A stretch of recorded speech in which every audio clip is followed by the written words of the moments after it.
Très bien. Alors, donc, on a nos deux intervenants. Donc, on va pouvoir commencer. Donc, aujourd'hui, donc, on va parler donc de l'accompagnement des assureurs pendant cette situation de crise. Nous avons Fabrice Bertin qui représente la Fédération française des assurances en Occitanie et David Verkinder qui représente la Planète CSA, syndicat des courtiers des assurances en Occitanie. Donc, je vous laisse vous présenter. Et le déroulé, en fait, ça va se découper en deux parties. Fabrice va nous présenter les généralités et David va faire un focus sur les mesures spécifiques mises en place dans le contexte actuel. Alors, vous voulez que je commence par me présenter, Fabrice, du coup? Donc, tu as coupé ton micro. Donc, David Verkinder, donc je suis effectivement courtier en assurance à Toulouse, Verkinder Courtage, plutôt spécialisé en entreprise, et je suis aussi président donc, de la chambre syndicale des courtiers d'assurance pour l'Occitanie. Donc, c'est environ 150 cabinets de courtage pour l'Occitanie et 2300 cabinets de courtage sur la France. Courtage, donc allant de courtage de proximité avec un auto-entrepreneur jusqu'à des cabinets multinationales qui font 2000, 3000 salariés. Voilà. Donc, on va vous expliquer un peu la situation un peu compliquée actuelle et notamment après comment on peut répondre d'ores et déjà les assureurs et après on pourra répondre à vos questions. Mais je laisse la parole à Fabrice Bertin. Voilà. Fabrice, ton micro est coupé. Ah, Fabrice, ton micro est coupé. Je vais lui faire un petit message. Alors, comme ça, c'est mieux peut-être, non? Ah, c'est mieux, c'est mieux. Oui, On t'entendait pas, on t'entendait pas. Je disais donc bonjour à toutes et à tous et merci à Digital 113 de donner la parole aux assureurs. Donc, je suis Fabrice Bertin, je suis correspondant pour la Fédération française de l'assurance. Mon rôle s'oriente sur deux axes en particulier. Le premier, c'est d'aider les pouvoirs publics lorsqu'il y a des crises de type de celles que l'on connaît aujourd'hui, mais également j'ai participé au film de crise pour les Gilets jaunes lorsqu'il y a des catastrophes naturelles. Ça, c'est la première chose. Deuxième chose, c'est que j'interviens également auprès d'institutions, d'organismes privés ou associatifs pour justement faire un peu de pédagogie. C'est ce qu'on va s'employer à faire aujourd'hui avec David. Donc, sur le développement, et comme le disait Eliane tout à l'heure, ce que je vous propose, c'est peut-être de reprendre un peu le panorama global de ce qu'est l'assurance, vous dire ce qui a été fait, ce qui est fait actuellement et peut-être ce qui va être fait dans les semaines et les mois à venir. Donc, je peux commencer, puis David, tu compléteras si tu veux. Oui. Et, je vais essayer d'être le plus rapide possible, de façon à pouvoir laisser une plage suffisamment importante pour répondre à vos questions, que je présume nombreuses sur le sujet des assurances. Donc, déjà, pour resituer ce qu'est l'assurance, peut-être c'est important, en France, l'assurance globalement et la Fédération française de l'assurance, c'est pratiquement toutes les sociétés d'assurance du secteur privé ou du secteur mutualiste. C'est en gros 220 milliards de chiffre d'affaires et 176 milliards de prestations versées. Nous avons 147 000 salariés dans le secteur des assurances et si on ajoute les intermédiaires, on passe à 250 000 salariés. Ce qui est important, peut-être, je vous donne quelques chiffres, mais ça donne des repères. L'assurance gère tous les jours 36 200 sinistres dommages et responsabilités. On va rester sur ce secteur-là, on ne va pas parler de la vie, mais 36 200 sinistres tous les jours, ce qui fait que nous sommes une entreprise qui est considérée comme une entreprise prioritaire dans la crise actuelle. Et les pouvoirs publics nous ont demandé donc le maintien de nos activités pour pouvoir continuer à payer tous les sinistres, etc. Ce qui est important à souligner, c'est que nous sommes, les entreprises d'assurance sont des entreprises aussi comme les autres. C'est-à-dire qu'on a été impacté très violemment par cette crise. Il a fallu qu'on se réorganise. On n'était pas prêt à ça. Personne n'était prêt à ça. Donc, il a fallu qu'on mette sur pied du télétravail. On a inventé des nouveaux systèmes de téléexpertise. Enfin bon, on a vraiment, en quelques jours, simplement refondu tous nos process internes. Ça a été extrêmement important. Ce qu'il faut noter également, dans le secteur de l'assurance, on parle des banques assureurs, mais là, en l'occurrence, je vais vous parler que de l'assurance, c'est que l'impact de la crise est très violent et sera très violent. Alors, on entend beaucoup de choses, on entend des compagnies qui sont moins impactées que d'autres par la crise, certes, notamment celles qui sont orientées vers le particulier, la MRH et puis l'automobile, quoique il faudra qu'on voit en fin de crise ce que cela donne au bout du bout, parce que notamment sur le taux, on a peur que lorsque le déconfinement va arriver dans quelques jours, les gens ne prennent plus les transports en commun et prennent plutôt leur voiture. Donc, on va assister aussi à une augmentation de la sinistralité. Mais sur cette augmentation de la sinistralité, elle est présente aujourd'hui, notamment au niveau des indemnités journalières, de l'assurance crédit, des chantiers. On assure des milliers de chantiers en France là, qui ont été complètement stoppés.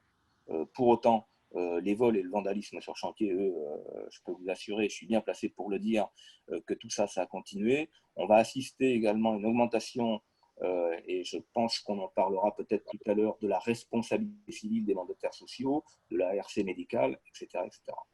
Et puis, dans les métiers qui sont les nôtres, on est également très sensible à tout ce qui est financier. Donc, la crise financière que nous traversons et que nous allons vivre aujourd'hui va avoir un impact colossal sur les actifs des compagnies d'assurance, alors que les engagements de ces mêmes compagnies, elles, vont augmenter. Voilà, ça c'était simplement pour recadrer un petit peu les choses de façon très, très synthétique.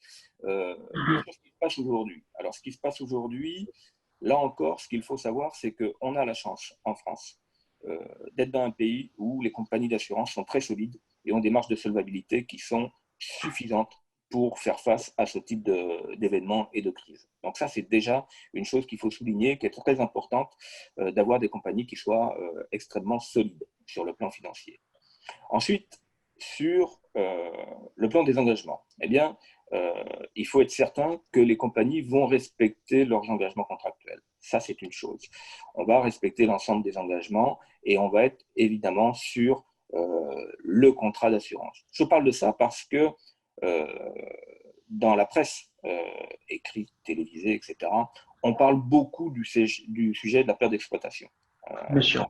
Je vais en dire simplement 2 mots sur ce sujet-là, puisque la perte d'exploitation qui fait suite à une pandémie, la règle générale, c'est qu'elle n'est pas assurée. Elle n'est pas assurée parce qu'elle n'est pas assurable. Elle n'est pas assurable parce qu'elle n'est pas mutualisable en tant que telle. Donc, c'est un risque systémique et qu'on ne peut pas mutualiser. La mutualisation, c'est quoi? C'est qu'une partie de la population va payer, va contribuer pour qu'une autre partie de la population puisse bénéficier de cette manne le moment venu pour un événement particulier. Là, sur un risque pandémique, qui est un risque systémique, qui touche la France entière, qui touche le monde entier, ce n'est pas mutualisable et par conséquent, ce n'est pas assurable. Alors, on entend ici et là que certains contrats peuvent le prévoir, il y a des clauses qui sont mal écrites, etc., etc. C'est sans doute vrai. Je pense que les assureurs qui sont titulaires de ces contrats-là devront faire face à leurs responsabilités et prendre les engagements qui sont les leurs. Mais j'entends beaucoup d'intervenants ou de catégories professionnelles qui nous disent oui, mais il faut quand même payer, etc., parce qu'on a des artisans, des entreprises qui sont dans des situations parfaitement inextricables. Ça, je l'entends et je vais vous en parler tout à l'heure de ce que l'on va faire. Mais pour vous donner un ordre d'idée de ce que pourrait coûter la prise en charge de ces pertes d'exploitation par le domaine de l'assurance, on avoisine, alors c'est évidemment un estimé, on serait autour de 60 milliards d'euros. 60 milliards d'euros, deux chiffres, hein, c'est 100 ans de cotisation de perte d'exploitation aujourd'hui, et quoi qu'il advienne, 60 milliards d'euros, c'est supérieur à l'ensemble des fonds propres des compagnies d'assurance. Donc on voit bien que ce n'est pas possible. Voilà. Donc ça, il faut être clair là-dessus. On ne pourra pas suivre la perte d'exploitation sur l'intégralité du spectre. Pour autant, et là encore, je pense qu'il faut être très clair sur le sujet, les assureurs ont parfaitement conscience de la détresse dans laquelle se trouvent les entrepreneurs. Les entrepreneurs, qu'ils soient des travailleurs non salariés, des petites entreprises, etc., etc. On est en contact quotidien avec eux et je pense que David pourra en parler puisque les courtiers également sont très en contact avec les entreprises qui nous font remonter leurs doutes, leurs craintes, leurs peurs parfois de l'avenir. Donc face à ça, qu'est-ce qui s'est passé? On est sur le plan contractuel, sur le plan juridique, c'est clair, on ne peut pas prendre en charge les pertes d'exploitation. Donc, il a été décidé de mettre en œuvre un certain nombre de mesures, deux grandes familles de mesures en fait, qui vont permettre de faire face, autant que faire se peut, à la crise que l'on traverse. Alors, deux grandes mesures. Les premières sont des mesures de solidarité que l'on a prises. Alors, il y en a un certain nombre. Hein. Ces mesures-là, pour vous donner encore des chiffres, c'est plus d'1,7 milliard d'euros de mesures exceptionnelles qui ont été prises. Les premières sont évidemment à destination des travailleurs non salariés des petites entreprises. Là, ce périmètre, c'est à peu près 850 millions d'euros que cela représente d'efforts par les compagnies d'assurance. Alors, on a tout un panel, je ne vais pas toutes vous les dire, mais on a le maintien des garanties, par exemple, des contrats, si les cotisations ne sont pas payées, on a les assureurs, lorsqu'ils sont propriétaires, qui ont accepté de reporter collectivement les échéances de loyer, on a un certain nombre de choses. Voilà, on a, je vous parlais des chantiers tout à l'heure, qui sont arrêtés, eh bien, les assureurs ont décidé d'étendre les garanties autour de ces chantiers. Voilà. Donc, on a l'ensemble de ces aides. Et puisque la profession n'a pas voulu viser une catégorie sociale particulière, eh bien, il a été décidé que la FFA, et donc tous ses membres, les 280 membres de la Fédération de l'assurance, ont versé au Fonds de solidarité. On verse au Fonds de solidarité, j'insiste un peu sur ce point-là, parce que nous sommes le seul secteur privé à avoir versé à ce fonds. Et on a versé 400 millions d'euros à ce fonds. C'est colossal, mais nous sommes aujourd'hui le seul secteur privé à avoir abondé au Fonds de solidarité du gouvernement. Voilà. On a également pris des mesures particulières sur les personnes qui sont particulièrement exposées au Covid-19. Donc, ce sont des mesures qui sont extra-contractuelles. L'évaluation qu'on en a faite, c'était autour de 550 millions d'euros. Voilà, on a travaillé sur les contrats de prévoyance, on a travaillé sur des moyens qui sont alloués aux téléconsultations médicales. On a créé des plateformes spécifiques d'assistance psychologique. On a vraiment fait beaucoup de choses sur cette population qui est exposée. Ensuite, pour le personnel médical en tant que tel, des mesures ont également été prises, des mesures qui représentent, elles, 150 millions d'euros. Alors ça aussi, hein, c'est vraiment des éléments cibles hein, que l'on a. Voilà, alors les mesures elles sont diverses. Hein. On a l'utilisation des véhicules, on a des personnels qui sont amenés à se loger dans des logements, on en a parlé dans les médias, qui ne sont pas leur logement habituel. On a fait des extensions gratuites pour ces personnes-là.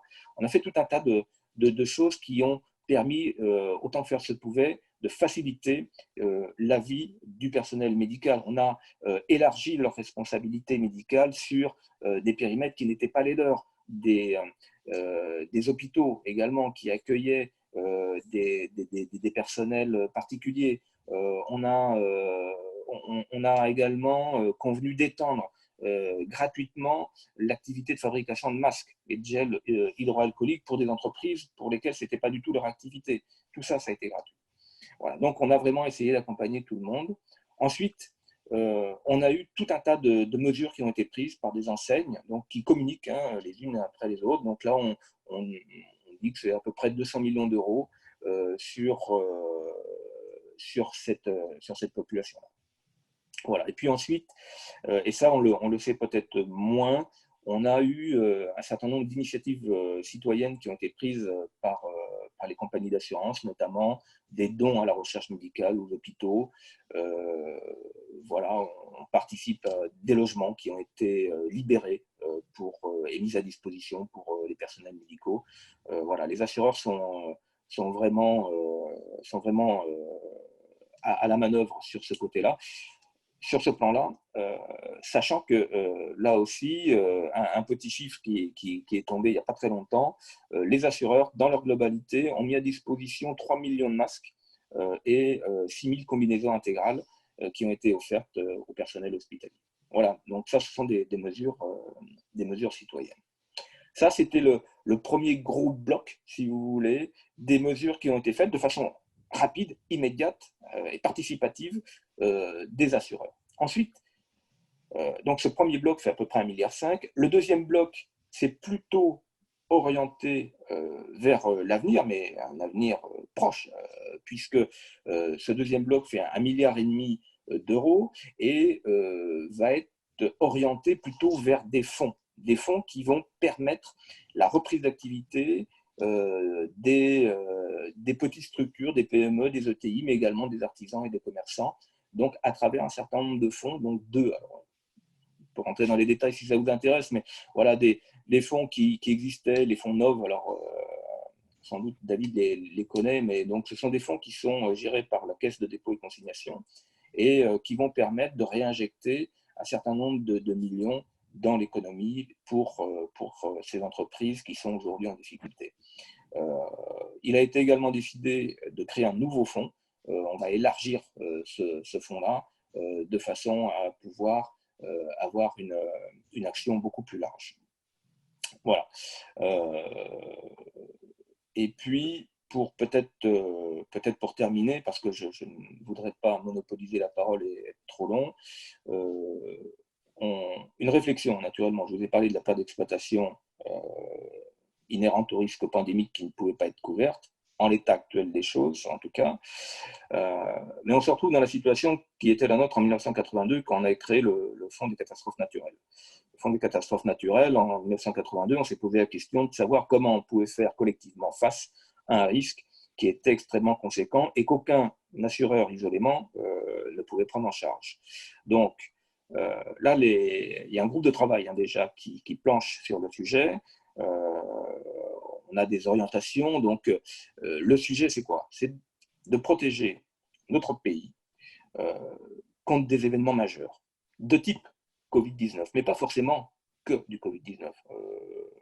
Voilà. On ne peut pas rentrer trop dans les détails aujourd'hui et dévoiler les débats, mais je parlais avec Eliane l'autre jour et on se disait le risque cyber est un risque qui peut être un risque mondial également.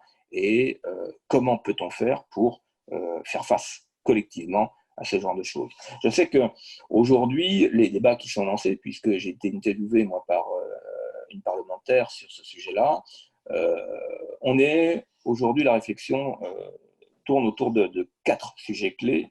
Le premier, c'est d'abord quel type d'événement entraînerait le déclenchement du dispositif. Donc, il faut qu'on soit très clair là-dessus, pour pas qu'il y ait d'ambiguïté, petit 1, et petit 2, pour reprendre un terme à la mode, pour pas qu'il y ait de trous dans la raquette. Donc, voilà. Deuxième question, c'est quel type de préjudice serait-il indemnisé et à quelle hauteur? Donc là aussi, ça va dépendre du fonds, ça va dépendre des ressources, ça va dépendre de la contribution qu'on va y faire. Troisième question, quelle entreprise serait concernée? Est-ce qu'on discrimine? Est-ce qu'on met du particulier? Voilà. Donc ça, ce sont des vraies questions. Et puis ensuite, évidemment, comment on finance tout ça? Comment on peut financer tout ça? Quel assureur? Quel système? Est-ce qu'on va s'inspirer du système des catastrophes naturelles avec pratiquement un système à triple détente, avec des assureurs en première ligne, la Caisse centrale de réassurance en deuxième ligne, et puis, in fine, l'État en troisième ligne. Voilà. Donc, c'est des questions qu'on se pose. Beaucoup de personnes y travaillent aujourd'hui, des parlementaires, des assureurs, des courtiers, je crois, vous êtes aussi dans la discussion, David. Et les premières propositions, en tout cas, sont attendues pour cet été. Donc, je pense que c'est un sujet, un dossier qui devrait être mené bon train. Voilà, en quelques mots, ce que je pouvais vous dire de façon très macro sur la position des assureurs. Alors, la position des assureurs qui bouge de jour en jour, j'entendais ce matin à la radio, je crois que c'était le Crédit Mutuel qui s'exprimait, et qui, lui, a décidé, encore une mesure particulière, de prendre en charge une partie des pertes d'exploitation liées à la pandémie pour des gens qui ont dans leur contrat la garantie perte d'exploitation. Alors, c'est très encadré, c'est plafonné, etc. Mais voilà, on est sur du hors contractuel, on est sur de l'accompagnement, on est sur de la mesure solidaire.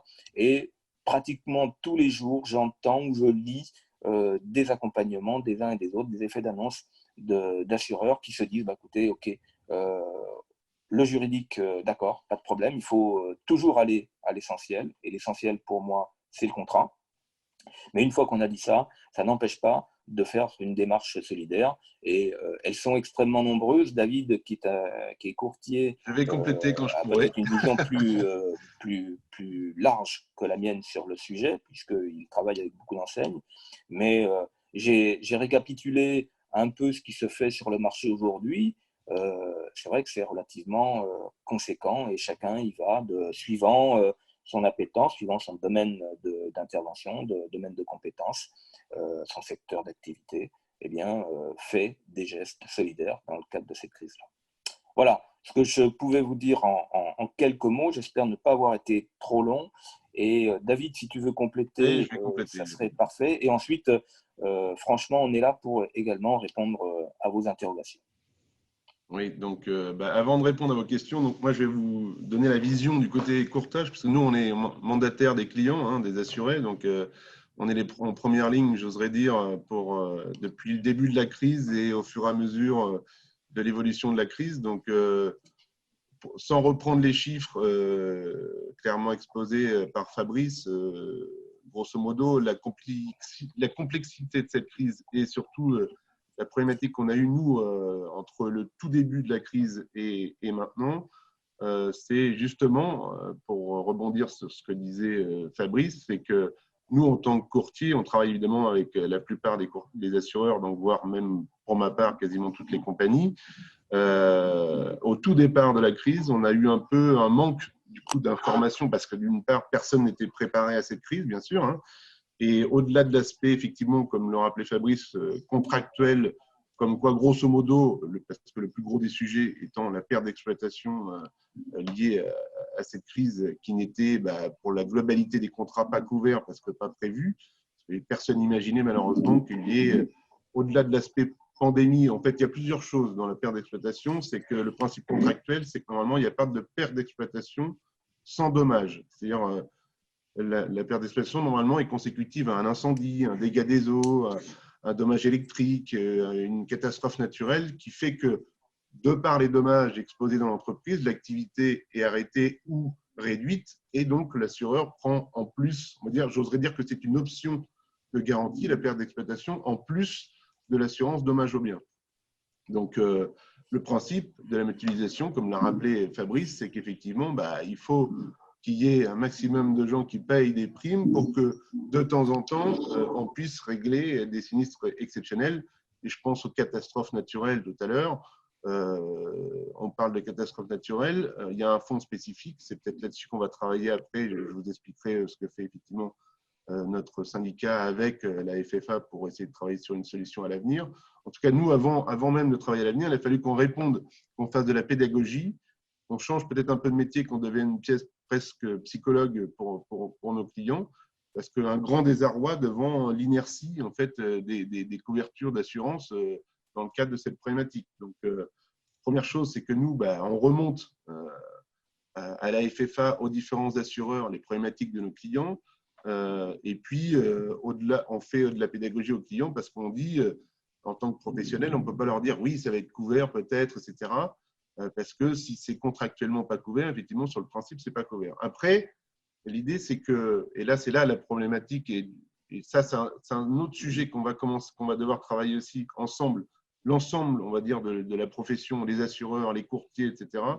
C'est un genre de plan de continuité d'activité sur ce genre de crise. C'est-à-dire qu'aujourd'hui, au tout départ, on a vu, nous, on travaillait dans notre coin, quelques assureurs individuellement faisaient des communications, puis la FFA a repris, heureusement, donc du coup, certaines mesures qu'elle a préconisées, parce qu'elle ne peut pas les imposer à ses adhérents, mais qu'elle a préconisées à ses adhérents, qui ont permis en fait un peu plus de fluidité, une meilleure efficacité pour les clients, notamment, alors au-delà de pouvoir garantir la perte d'exploitation, notamment, c'était de réagir vite par rapport à l'évolution de l'activité. C'est-à-dire que, grosso modo, on est passé du jour au lendemain quasiment d'une situation de travail dans des bureaux à une situation de télétravail à domicile.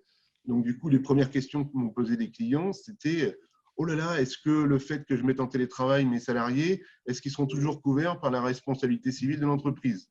Bon, ça, contractuellement, ce n'était pas prévu. Les assureurs, et là, pour le coup, aussi, grâce à nos remontées et à la FFA qui a écouté, on jouait le jeu et donc, du coup, on transcrit les garanties RC, y compris donc, en cas de télétravail. Une autre question qui nous était posée, notamment pour les moyens informatiques, notamment tout ce qui est PC, portable, etc., qui était soit déjà en place, soit que tout le monde n'avait pas prévu des portables pour l'ensemble de ses salariés. Donc, du coup, certains ont pris des PC de leur bureau chez eux. Bon, la question nous était posée, est-ce que le matériel informatique est couvert si les gens sont à domicile? Est-ce que s'il y a un incendie consécutif et donc que ma maison brûle, est-ce que ça sera couvert, etc. Bon, les assureurs multirisques habitation d'un côté et les assureurs des entreprises de l'autre ont pris des mesures pour que justement l'extension des garanties soit faite, grosso modo, pour adapter les garanties à l'environnement nouveau de travail. Donc ça, c'est effectivement des choses, et ça c'est un autre problème, c'est peut-être la communication qui a été peut-être un peu mauvaise au niveau du courtage et de l'assurance surtout. C'est-à-dire qu'au tout départ, voilà, toutes ces mesures, on les prenait, mais on ne les communiquait pas obligatoirement. Ou alors par parcimonie, avec, comme on le sait, il y a certains assureurs, je ne citerai pas de nom, mais il y a certains assureurs qui sont plus propices à la communication et qui ont tout de suite rebondi, alors peut-être même pour faire un peu de pub sur des mesures prises avec des montants importants, etc. Mais si on raisonne, nous, réellement par rapport à nos clients, ça représentait 30 € par client, quoi, grosso modo. Donc, des effets de communication qui ne sont pas toujours… Voilà, il y a toujours des opportunistes dans ce genre de crise. Et nous, on sait se rappeler qui sont les opportunistes, qui sont les assureurs qui accompagnent vraiment leurs clients. Donc, la plupart des assureurs français, en tout cas, les grands noms, ont réagi assez rapidement. Alors, malheureusement, de façon individuelle au départ. Donc, pour nous, qui travaillons avec les assureurs, c'était compliqué d'avoir, grosso modo, une réponse, je veux dire, globale à nos clients, puisque chacun faisait un petit peu à sa sauce. Et puis, au fur et à mesure, l'intervention de l'État avec nous, les gens ont harmonisé un peu leur réponse. Je ne sais pas qui a pris le micro, mais Olivier a mis. Donc oui, donc grosso modo, voilà des mesures qui ont été prises qui sont des adaptations de garanties, sans que ça soit des indemnisations tout de suite, mais au moins pour qu'il n'y ait pas de problématique d'assurance pendant le confinement. Et notamment, là, tout à l'heure, Fabrice en parlait, moi qui assure aussi beaucoup de promoteurs qui travaillent beaucoup dans la construction, il s'avère que du jour au lendemain, faut imaginer que 90% des chantiers en France et en Europe ont été arrêtés du jour au lendemain. Donc, on s'est trouvé dans une situation où, grosso modo, tous les chantiers étaient arrêtés et tout le monde n'avait pas pris obligatoirement les mesures de protection, etc. Et effectivement, il peut y avoir un incendie pendant que, malheureusement, le chantier est arrêté. Il peut y avoir du vol de matériel, etc. pendant que le chantier est arrêté. Et ça, la plupart des entreprises qui font de l'assurance de construction, donc, et notamment celle de Fabrice, ont pris les dispositions pour justement maintenir les garanties pendant les arrêts de chantier sans surprime complémentaire, et notamment pour adapter la prolongation des garanties, puisque les chantiers vont être prolongés sans surprime. Voilà. Bon, bref, grosso modo, au fur et à mesure, et on le voit, et c'est aussi la complexité, certains assureurs, on parlait du Crédit Mutuel tout à l'heure, commencent à prendre des mesures différentes, donc extra-contractuelles, en disant nous, on va peut-être prendre en charge une petite part de la partie d'exploitation, etc. Après, c'est évidemment, ça concerne plus particulièrement, et ça, je pense que là-dessus, effectivement, il faut qu'on défende encore, c'est tous les TPE et notamment j'oserais dire, les activités qui ont été les plus touchées, c'est-à-dire les restaurants, bars, en fait, qui, eux, du jour au lendemain, n'ont plus du tout de chiffre d'affaires. Donc, effectivement, alors que la plupart peuvent s'adapter avec le télétravail, etc., à avoir une part au moins de leur activité qui continue. Donc ça, c'est un peu particulier, effectivement, et ça, c'est une crise qui est nouvelle. Donc là, pour le coup, si on a pu répondre à une certaine question, il y a le sujet, notamment perte d'exploitation, qui, à mon avis, dans sa globalité, ne pourra pas être couvert. Et alors là, on travaille d'ores et déjà, effectivement, comme l'a expliqué Fabrice, on a un groupe de travail qui travaille avec les assureurs et la FFA, bien sûr, sur justement le quid d'après, post-crise. Donc, grosso modo, de trouver une solution type abondement, comme on l'a fait avec catastrophes naturelles, guéréa, etc., et qui soit un mixte, grosso modo, de participation, mutualisation des risques, une participation de l'ensemble des assurés, plus une participation de l'État, plus une participation des assureurs, et qui soit garantie pour que, au fur et à mesure qu'on cumule, grosso modo, des fonds de côté qui permettront le jour J, dans le cas de pandémie comme ça globale, d'avoir des moyens de répondre financièrement à cette crise. Mais ça, c'est aussi compliqué parce qu'il faut le modéliser sans remettre en cause le système assurantiel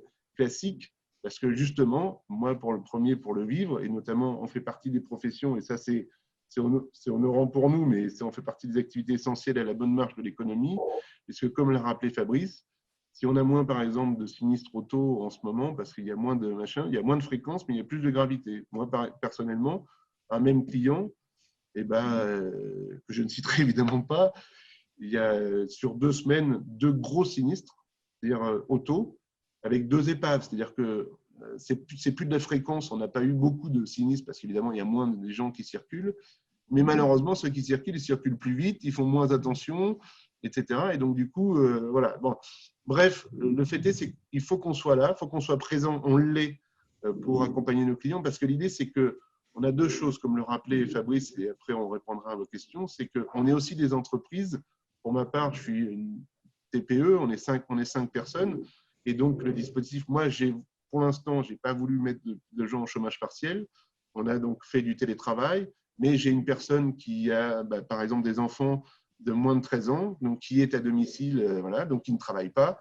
Alors, on a moins d'activité, mais du coup, effectivement, on est impacté, et puis on va surtout être impacté, nous, indirectement, à partir de maintenant, puisque les économiques, avec des entreprises qui, malheureusement, risquent de disparaître, avec des professionnels qu'on assure, des restaurants, etc., qui risquent de disparaître, etc., qui seront donc un pan de primes et de commissions pour les cabinets qui ne plus exister. Donc, la problématique, malheureusement, elle est réelle et c'est pour tout le monde. Maintenant, l'idée, c'est, voilà, qu'est-ce qu'on fait aujourd'hui? Alors, je vois qu'il y a des mesures qui sont prises plus ou moins par chacun. Et puis après, l'idée, c'est qu'est-ce qu'on construit pour que la prochaine fois que ça arrive, qu'on soit mieux préparé d'une façon harmonisée et commune. Et ça, c'est l'écosystème de l'assurance. On va y travailler pour que tout le monde soit en coordonnée et que du coup, dès que ça arrive, qu'on soit tout de suite opérationnel là. On l'a été assez rapidement quand même. Ça, c'est le côté positif, j'oserais dire, de cette crise, c'est qu'on a pu s'apercevoir que la résilience des portages d'assurance et de l'assurance en général et de l'adaptabilité. Même les petits cabinets de portage qui sont eux, ont su mettre en place le télétravail, etc. Et du coup, sont disponibles d'une façon ou d'une autre pour accompagner leurs clients. Et maintenant, on est là pour répondre à vos questions. Si vous avez des questions diverses et variées par rapport à votre activité au quotidien, par rapport à vos craintes, par rapport à vos inquiétudes. Bah, Alors, n'hésitez pas. je me permets juste de… Le son, vous entendez tous bien?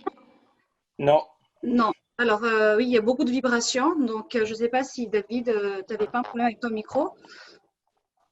Alors, moi, je vais justement donc, poser des questions. Il y a des questions donc, dans le fil de conversation. Alors, peut-on demander une baisse de nos cotisations d'assurance, sachant que notre véhicule professionnel ou nos véhicules personnels ne roulent plus, donc moins de risques, donc en dehors du vol, donc plus besoin de garantie dans leur globalité. Il en est de même pour l'assurance de la vie scolaire, l'assurance de son matériel pour cette personne, donc concernant donc, le matériel photographique. Donc, si vous pouvez répondre à cette question, Fabrice ou David. Alors, moi, je réponds, je vais faire peut-être une réponse de Normand, et David complétera.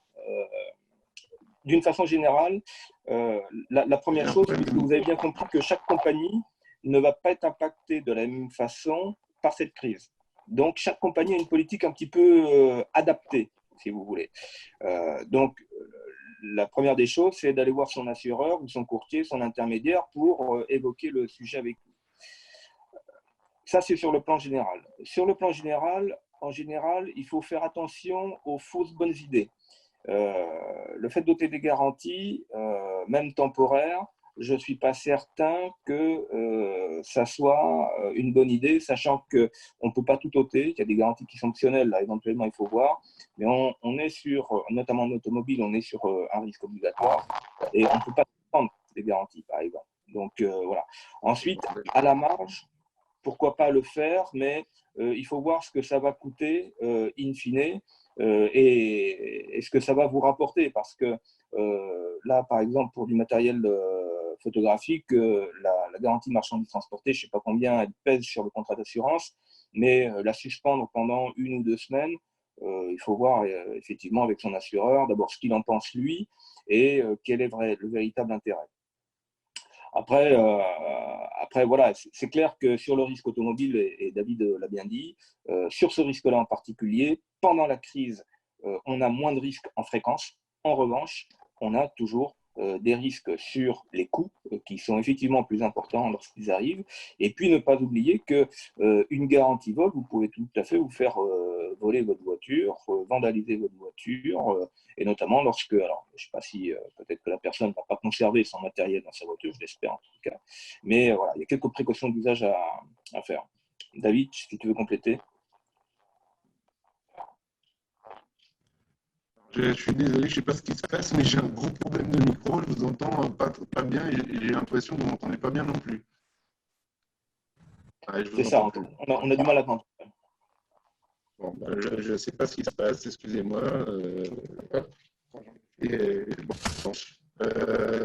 Donc, c'est pour faire synthétique, donc c'est possible à voir avec son assureur, effectivement, d'adapter les garanties pendant cette période, voir quel est quand même l'impact en termes de cotisation et faire attention quand même aux garanties, pas trop les suspendre parce qu'on est malgré tout potentiellement exposé au risque malgré cette période particulière que nous traversons. D'accord, ok. Là, je parlais. Alors, j'ai posé la question. Oula. Chez David, on entend le retour. On peut couper le micro chez David? Je vais couper mon micro parce que je ne sais pas ce que. Merci. Ah, super. Donc, désolé. Donc, je disais ça, par exemple, si on a une flotte de véhicules ou si on a plusieurs véhicules, voilà, qu'on soit motard, collectionneur ou quoi que ce soit, à un moment donné, on a tous ces véhicules qui n'ont pas lieu d'avoir des garanties, si ce n'est pour le vol, voilà, puisqu'on se déplace plus avec, ça peut représenter énormément, plus derrière le matériel qui nous sert à travailler, qui, du coup, au final, ne risque plus d'être cassé chez le client ou quoi que ce soit. Donc, toutes ces garanties, et on ne parle pas de 2 semaines, là, on parle carrément de 2 mois actuellement, ça représente quand même un budget sur le compte d'exploitation. Oui, tout à fait. Voilà. Après, juste une chose, j'ai bien retenu par contre autre chose qui m'a été expliqué entre-temps, c'est que du coup, vous êtes parti sur quelque chose d'assez solidaire.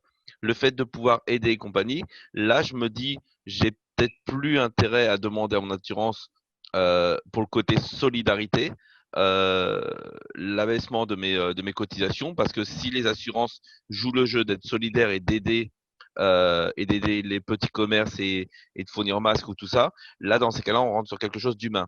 Mais par contre, Oui. la première chose qui avait été véhiculée au départ par les médias, c'était les assureurs n'ont plus ou tout du moins ont baissé le risque accidentel sur la route puisque les voitures ne roulent plus, il n'y a plus d'accident de vie scolaire et au final, ils engrangent toujours les cotisations.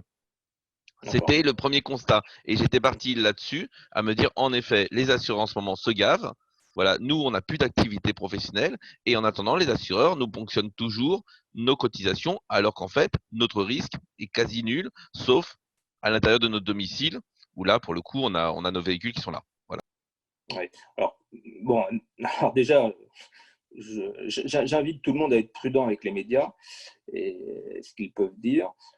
Vous l'avez bien compris, la crise, on ne peut pas l'évaluer. L'impact, et je parle du monde des assurances, hein, mais d'une façon générale, c'est vrai, mais pour le monde des assurances, c'est vrai également. Je parlais de la mutualisation tout à l'heure. La mutualisation, c'est un phénomène de compensation entre assurés. Mais c'est également un phénomène de compensation entre les branches d'assurance. C'est-à-dire qu'une compagnie qui est pluridisciplinaire va avoir effectivement une branche auto qui va diminuer, en tout cas pendant la crise. On va voir ce que ça donne en sortie de crise. Et le bémol, c'est ce que disait David, c'est-à-dire que si la fréquence diminue, les coûts peuvent augmenter. Donc, il faut être extrêmement prudent avec ça.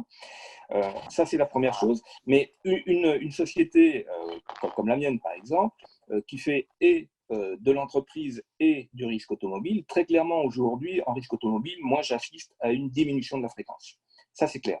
Pour autant, j'ai des indemnités journalières qui augmentent, j'ai des arrêts de travail qui augmentent, j'ai des sinistres domestiques qui augmentent. Étant spécialisé dans le BTP, j'ai des garanties dans le BTP qui ont explosé. Les vols, le vandalisme, hein, voilà. Donc, l'un dans l'autre, aujourd'hui, c'est difficile de dire comment on va s'en sortir. Là, on a notre autorité de contrôle. Alors, ce n'est pas nous qui le disons, hein, c'est notre autorité de contrôle qui le dit. C'est la CPR, donc c'est le ministère des Finances, qui invite les assureurs à la plus grande prudence. Hein, donc, c'est paru hier, c'est une dépêche qui est tombée hier, qui invite les assureurs à la plus grande prudence parce qu'en sortie de crise, on risque d'avoir des inscriptions plus au débit qu'au crédit. Voilà, pour faire simple. À l'intérieur de ça, une fois qu'on a dit ça, l'idée, moi, que je voulais partager avec vous aujourd'hui, c'était de dire, les assureurs, d'abord, respectent leurs engagements contractuels, sont en capacité de le faire, tout le contrat, mais rien que le contrat. Et une fois qu'on a dit ça, il faut savoir qu'on a une démarche, effectivement, de mesures exceptionnelles et de solidarité et d'accompagnement, et notamment des personnels, des personnes qui sont exposées et des entreprises. Ensuite, vous, en tant qu'assuré, vous êtes en relation avec soit un intermédiaire, soit directement une compagnie, et c'est aussi à vous de voir avec eux. Ils ont un devoir de conseil à votre endroit, donc c'est à eux de vous accompagner en disant, tiens, pour votre matériel, effectivement, peut-être qu'on pourrait suspendre les garanties pendant tel et tel temps sur de la marchandise transportée. Est-ce que les garanties dommages sont toujours opportunes? C'est à lui de le dire. Je ne vais pas m'exprimer pour chaque enseigne. Moi, j'ai mon avis sur la question et je suis extrêmement prudent sur le sujet. Voilà un petit peu comment se déroulent les choses. Mais on a préféré collectivement agir d'une façon générale et remettre entre les mains des pouvoirs publics des sommes d'argent qu'eux vont distribuer. Regardez toutes les aides qui existent aujourd'hui. On abonde sur les aides. Moi, je suis à la cellule de continuité économique régionale, donc à la région Occitanie. On a 3 volets d'intervention qui sont importants. On a les 2 premiers volets qui sont des volets d'État et le 3e volet qui est un volet plutôt de région.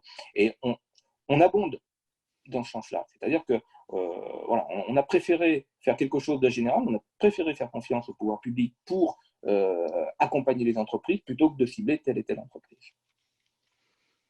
Voilà, j'espère que j'ai été clair sur ce sujet. Et je vais essayer de compléter, mais je ne sais pas si vous m'entendez aussi mal que moi je vous entends. Pas terrible, David. Ouais. Donc, La grésille. bon, je suis désolé, je ne sais pas pourquoi ça ne marche pas, mais c'est pas grave, c'est les lois de l'informatique. J'aurais peut-être besoin d'un prestataire informatique pour venir me réparer mon système. Bon, bref. Grosso modo, pour répondre je ne sais plus qui a posé la question, mais d'adapter les garanties en fonction effectivement de l'activité, etc. C'est des possibilités. C'est-à-dire qu'on peut, alors je sais pas, je suis désolé si vous ne m'entendez pas bien, hein, mais on peut essayer effectivement au cas par cas de trouver des solutions ponctuelles, de dire pendant 2 mois, 3 mois, je n'utilise pas mon véhicule, donc au lieu de l'assurer en touriste, je vais l'assurer côtière, etc. C'est possible. Je ne suis pas sûr, moi, personnellement, ce n'est pas un conseil que j'aurais principalement parce que ça veut dire aussi qu'on limite donc les garanties et que si jamais, comme par hasard, je ne sais pas, notre enfant ou je ne sais qui prend la voiture et sans le prévenir et que du coup il a un accident et qu'il n'est plus couvert en touriste parce qu'on a décidé de réduire uniquement un RC, etc. Et qu'est-ce qui se passe dans ces cas-là? Défaut de conseil, l'assureur est un voleur parce qu'il ne garantit pas alors qu'il est entendu comme ça avant. Alors je pense que c'est compliqué.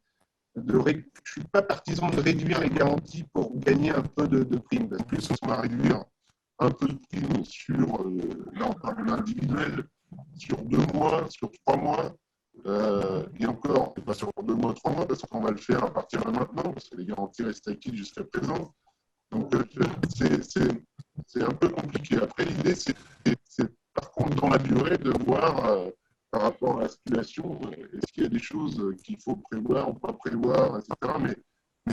Mais en même temps, comme le rappelait Fabrice et la personne qui a posé la question, la solidarité, elle est pas le flux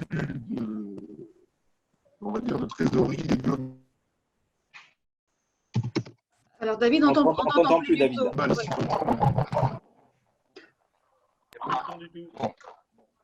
Bon, je suis désolé. Je suis à disposition si vous voulez m'appeler au cabinet pour que je réponde à vos questions. Désolé. On va plutôt faire ça. Ouais. Fabrice, est-ce que tu peux peut-être clôturer à ce moment-là, comme on arrive quasiment à la fin? Oui, alors, moi j'ai l'habitude de clôturer toujours un peu de la même façon en disant le contrat d'assurance est un contrat de confiance et l'assurance, ce n'est pas le domaine de prédilection en général des professionnels, quel que soit leur domaine. Donc, chacun son métier. L'assurance, ce n'est pas votre métier, clairement. Donc, vous avez des gens qui sont là pour vous conseiller, pour vous accompagner. Et il ne faut pas hésiter à prendre son téléphone, à appeler son assureur, son courtier, son agent général, pour lui poser toutes les questions qui vont bien, qui concernent votre situation particulière, parce que votre situation particulière, ce n'est pas la situation du voisin, ce n'est pas la situation de votre famille. Les contrats d'assurance, vous savez, il y a 2 points. Il y a ce qu'on appelle les conditions générales, qui sont très générales, qui s'appliquent à tout le monde. Et puis, on a des conditions particulières. Comme le nom l'indique, ce sont des conditions qui sont particulières, mais particulières à votre risque à vous. Et c'est à partir de là qu'on va pouvoir travailler pour adapter régulièrement les garanties à vos besoins, à votre environnement, à votre vision des risques également, parce que ça, on n'a pas le temps d'en parler, mais le risque management, quand on est une entreprise ou un particulier, c'est vraiment important. Et c'est vraiment en échangeant avec son assureur qu'on va pouvoir obtenir toutes ces réponses. Là, aujourd'hui, si vous voulez, le but de mon intervention, c'était de vous donner une vision un peu globale, nationale des choses et la position de la Fédération française de l'assurance, évidemment, à travers tout cela. Mais pour vos cas particuliers, les demandes les interrogations que vous pouvez avoir. Alors, David a parlé effectivement de la perte d'exploitation, mais ou de la responsabilité qu'on peut avoir quand vous avez des salariés qui utilisent leur appareil, quand vous avez des salariés qui sont aussi amenés à prendre leur véhicule, quand vous avez des questions sur la responsabilité civil des mandataires sociaux. Alors, c'est quoi? C'est effectivement cette capacité aujourd'hui d'aller rechercher votre responsabilité si un de vos salariés est atteint du Covid-19. Dans le cadre de l'entreprise, est-ce que vous pouvez être mis en cause? Comment ça se passe au niveau des contrats d'assurance? Quelles sont les garanties que vous pouvez avoir?